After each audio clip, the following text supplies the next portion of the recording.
approximately 11:30 each Wednesday morning, weather permitting. If this had been an actual emergency weather situation, the warning alarm would have been followed by an actual watch or warning. Reception of this broadcast and the warning alarm will vary at any given location.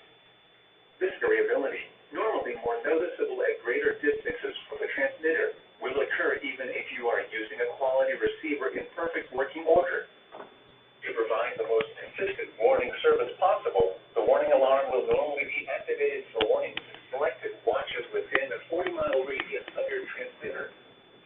This area includes the following counties in the Cleveland listening area: Banks, Durham, Cherokee, Clark, Dawson, Forsyth, Franklin, Gwinnett, Habersham, Hall, Sharp, Jackson, Lufkin, Madison, Oconee, Dickens, Stevens, Walton, and White.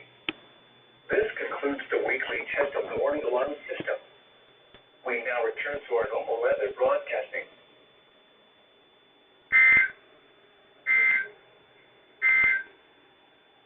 Here is the hazardous weather outlook. This hazardous weather outlook is proportional